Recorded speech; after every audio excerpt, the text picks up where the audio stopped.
Hello students. आज हम जो टॉपिक देख रहे हैं वो है resolving power of a grating. अभी हमने देखा था रिजॉल्विंग पावर क्या होता है। It is a reciprocal of the limit of the resolution. ठीक है। और हमने ये देखा था किस तरीके से जब प्रिंसिपल एक का प्रिंसिपल मैक्सिमा के ऊपर दूसरे का मिनिमम, मतलब अगर हमारे पास दो वेवलेंथ है, let us suppose lambda 1 and lambda 2, तो एक का प्रिंसिपल मैक्सिमा पर दूसरे का मिनिमा अगर फॉलो होता and vice versa, we will get a deformation. तभी हम क्या कर पाएंगे, दो सेपरेट वेवलेंथ को रिजॉल्व कर पाएंगे। अब हमने ग्रेटिंग की सहायता से किस तरह से हम रिजॉल्व करें, तो हमने ये लगाया कि ये हमारे पास एक वेव फ्रंट ट्रैवल कर रहा था और ये हमने ग्रेटिंग लगा दी। ग्रेटिंग मतलब एन नंबर ऑफ स्लिट्स। तो अपने आप में तो ये सिंगल स्लिट की तरह है। अब जब डिफ्रैक्शन पैटर्न हमें जो ऑब्जर्व हुआ है एक्स वाई पर, वो टेलीस्कोप के उस पे, तो क्या होना चाहिए, जो हमने रिजॉल्विंग पावर की क्राइटेरिया पढ़ा है रेले क्राइटेरिया से, तो हमारा जो ग्रेडिंग है we will able to get the two separate, दो अलग अलग मैक्सिमा हमको मिलना चाहिए वेवलेंथ का, राइट। तो अगर हमें यहाँ पे देख रहे हैं तो एक मैक्सिमा हमको यहाँ पे मिल रहा है, एक wavelength, let us suppose lambda 1 था या लैम्डा वेवलेंथ था, दूसरा था लैम्डा प्लस डी लैम्डा, यानी मैंने एक ऐसा सोर्स कंसीडर किया जो कि लगभग मोनोक्रोमेटिक है। लेट अस सपोज मेरे पास सोडियम का लाइट सोर्स है, उसकी पहली वेवलेंथ है लैम्डा 1 5890, दूसरी वेवलेंथ है लैम्डा 1 या लैम्डा 1 प्लस डी लैम्डा, या हम इसको लिख सकते हैं खाली लैम्डा प्लस डी लैम्डा। दो वेवलेंथ मेरे पास है, ठीक है, 5890 एंड 5896। अब एक 5890 के कारण जो डिफ्रैक्शन पैटर्न बना उसका प्रिंसिपल मैक्सिमा ये हो गया मेरा, और 5896 के कारण यानी लैम्डा प्लस डी लैम्डा के कारण जो मेरा प्रिंसिपल मैक्सिमा वाला, वो क्या हो गया, मतलब हम इन दोनों के कारण, वेवलेंथ के कारण बनने वाले डिफ्रैक्शन पैटर्न को सेपरेटली देख पा रहे हो, तब हमारा जो ग्रेटिंग है वो उसको रिजॉल्व कर पा रहा है। ठीक है। तो यहाँ पर क्या हुआ, आपका लैम्डा 1 के कारण डिफ्रैक्शन पैटर्न ये हो गया, लैम्डा 2 या लैम्डा प्लस डी लैम्डा के कारण डिफ्रैक्शन पैटर्न ये हो गया। अब रेले ने क्या कहा था कि एक वेवलेंथ के मैक्सिमा पर दूसरे वेवलेंथ का मिनिमा फॉल होना चाहिए। ठीक है। तो अगर आप यहाँ डायग्राम में देख पा रहे होंगे तो ये पहली वेवलेंथ यानी 5890 का मैक्सिमा है, वहां पर 5896 का मिनिमा फॉल हो रहा है, ये दिख रहा है आपको। ठीक है। इसी तरह से 5896 के मैक्सिमा पे 5890 का मिनिमा फॉल हो रहा है। तो रिजॉल्विंग पावर अगर हम देखें तो रिजॉल्विंग पावर हो गया लैम्डा अपॉन डी लैम्डा। अब हम इसकी वैल्यू निकाल लें। डी लैम्डा मतलब लैम्डा वेवलेंथ हो गया, एवरेज वेवलेंथ भी ले सकते हैं, और इन दोनों के बीच का जो अंतर है वो हो गया आपका डी लैम्डा। ठीक है, या मीन वेवलेंथ आप यहाँ पे दे सकते हैं, and that is D lambda. अगर हम इसकी वैल्यू निकालें तो हमारा पहला कंडीशन ये हो गया कि ये आपका पहला जो मैक्सिमा बना हमारा फॉर वेवलेंथ लैम्डा के लिए, एंगल ऑफ डिफ्रैक्शन कितना था, थीटा एन था, और दूसरे के लिए एंगल ऑफ डिफ्रैक्शन कितना था, theta N plus D theta. तो अगर हम इसे ध्यान से देखें तो हम पहले वाले के लिए कंडीशन अगर हम देखें, क्या पॉइंट है हमारा P1 और P2 for the nth order. ठीक है, nth ऑर्डर के लिए हम P1 और P2 की कंडीशन देख रहे हैं। तो अगर हम nth ऑर्डर के लिए P1 पे देखें तो P1 पे यहाँ पर क्या है, इसका मैक्सिमा है, और P2 का क्या है, यहाँ पर मिनिमा है।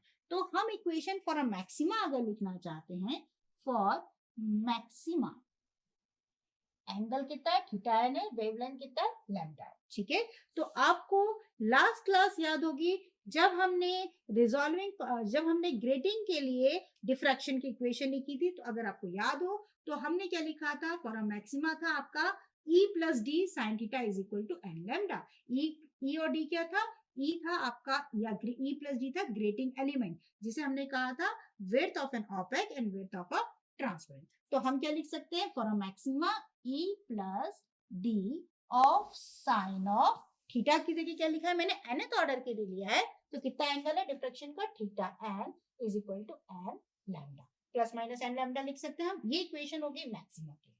अब उसी टाइम पर मिनिमा के लिए इक्वेशन क्या है आपके पास, मिनिमा कब बन रहा है, थीटा एन एंगल पे। यहाँ पर आपके पास कितना बन रहा है, एन, मिनिमा की कंडीशन जो हमने पिछली क्लास में निकाली थी वो क्या थी, n e plus D sine theta is equal to m lambda, या कुछ और वैल्यू, जहां पर मैक्सिमम वहां पर आपका मिनिमा नहीं बनेगा, मतलब उस कंडीशन में। तो यहाँ पर आपके पास कितना हो गया, इक्वेशन हो गई n of E plus D sine of theta N is equal to m. ठीक है।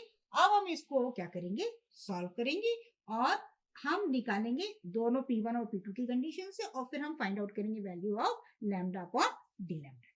तो अभी हमने कंडीशन निकाली थी मैक्सिमा और मिनिमा के लिए जब हमारा एंगल कितना था, थीटा एन था, ठीक है, यानी कि इसके लिए हमने निकाला जब P1 कंडीशन। अब अगर हम यहाँ पे देखें तो हमें ये मालूम है कि जिस कंडीशन में जिस पॉइंट पर मैक्सिमम बनता है उस पॉइंट पर मिनिमा नहीं बनेगा, यानी जहां पर जो एन की कौन कौन सी अलाउड वैल्यू है जो हमने ग्रेटिंग में पढ़ा था, वो था आपका n, zero n, two n, three n, ऐसे एन वैल्यूज तक। तो वहां पर क्या होगा, आपका मैक्सिमा नहीं, मिनिमा वहां पर नहीं बनेगा। तो यानी एम की कौन कौन सी वैल्यू अलाउ है, तो अगर मैं कहूँ एम की वैल्यू जो होनी चाहिए वो होनी चाहिए एन, एन प्लस वन या और उसके आगे, ठीक है। तो मैं इसको रिप्लेस कर दे रही हूँ मिनिमा के लिए जो कंडीशन है उसके लिए, दैट इज जो फर्स्ट मिनिमा आपको बन रहा है उसके लिए आपके पास कंडीशन कितनी हो जाएगी, that is theta sine of theta N is equal to कितना हो जाएगा आपके पास, theta N plus D theta N is equal to कितना हो जाएगा आपके पास N N plus one into lambda. ये इक्वेशन नंबर हो गई आपकी थर्ड, ठीक है।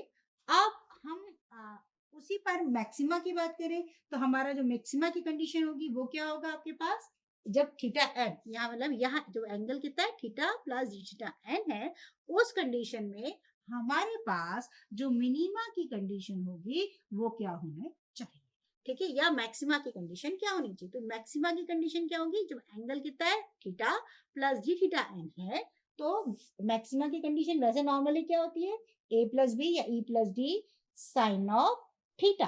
तो अब एंगल कितना है यहाँ पर, theta plus D theta P2 के लिए, तो कितना हो गया आपका theta N plus D theta n, और वेवलेंथ कितनी है आपकी lambda plus D lambda, P2 के लिए वेवलेंथ कितनी थी आपकी lambda plus D D lambda. तो आपके पास एन वही रह गया, लैम्डा की जगह कितना हो गया लैम्डा प्लस डी लैम्डा। ये इक्वेशन नंबर हो गई आपकी 4।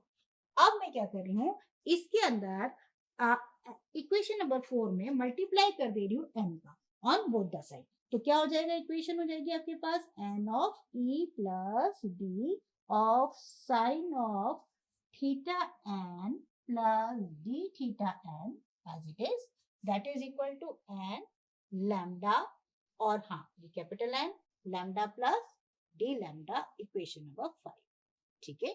अब हमने देखें इक्वेशन नंबर थर्ड और इक्वेशन नंबर फिफ्थ को, तो हम इनको कंपेयर कर सकते हैं, ये वाली साइड ये वाली दोनों एक जैसी है, इसका मतलब क्या हुआ, इसकी वैल्यू और इसकी वैल्यू बराबर आनी चाहिए। तो हम इन दोनों को इक्वेट कर देते हैं, तो हमारा इक्वेशन क्या होगी, n N plus one of lambda is equal to कितना हो गया n n lambda plus D lambda, right.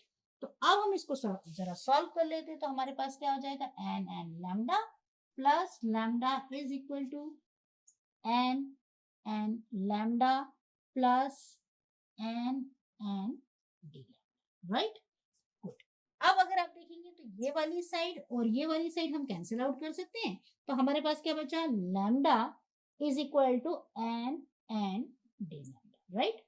तो अब हम याद हो आपको, तो शुरुआत में मैंने जब रिजॉल्विंग पावर बताया था आपको, तो रिजॉल्विंग पावर ऑफ ग्रेटिंग क्या बोला था, क्या होता है lambda upon d lambda. Lambda क्या है, मीन वेवलेंथ आप लिख सकते हैं, और डी लैम्डा उन दोनों के बीच का डिफरेंस। तो लैम्डा अपॉन डी लैम्डा की वैल्यू कितनी आ गई, एन इंटू एन, मतलब किसके डायरेक्टली प्रोपोर्शनल है, एक तो ऑर्डर और दूसरा क्या ग्रेटिंग एलिमेंट के डायरेक्टली प्रोपोर्शनल है। अब आप चाहे तो स्मॉल एन की वैल्यू यहाँ से फाइंड आउट कर सकते हैं, तो आपकी स्मॉल एन की वैल्यू अगर आप यहाँ से फाइंड आउट कर ले तो एन इज इक्वल टू कितना हो जाएगा आपके पास ई प्लस डी, यानी grating element, angle of diffraction कितना है थीटा एन है, डिवाइडेड बाय क्या हो जाएगा लैम्डा। ये आपका वैल्यू को आप यहाँ पुट कर सकते हैं, तो आपके पास लैम्डा अपॉन डी लैम्डा की वैल्यू कितनी हो गई e plus D of sine of theta n divided by lambda ये इंटू कैपिटल, ठीक है। अब अगर आप देखें तो ये ई प्लस डी लैम्डा और एन एक तरीके से कांस्टेंट है, तो आप इसे कुछ कांस्टेंट की लेटर सपोज इसको मैं डब्ल्यू नाम दे सकती हूँ, तो lambda upon d lambda is equal to W, या इन इंटू कह दूं मैं sine theta n divided by lambda. इसको मैंने कांस्टेंट की तरह ले लिया है W, तो ये मेरे पास ये हो गया। मतलब आपके पास अगर सोर्स का वेवलेंथ पता है तो आप क्या निकाल सकते हैं, आप रिजॉल्विंग पावर किसी भी ग्रेटिंग की फाइंड आउट कर सकते हैं। ये कंडीशन होगी आपके पास, नंबर ऑफ ग्रेटिंग लाइंस कितनी है, ऑर्डर कौन सा है, अगर हमको वो पता चल जाए तो we will able to find out the resolving power of a grating. तो अभी आज हमने देखा कि किस तरीके से हम ग्रेटिंग की सहायता से रिजॉल्व कर सकते हैं और उसके लिए कंडीशन क्या होनी चाहिए। Thank you for watching.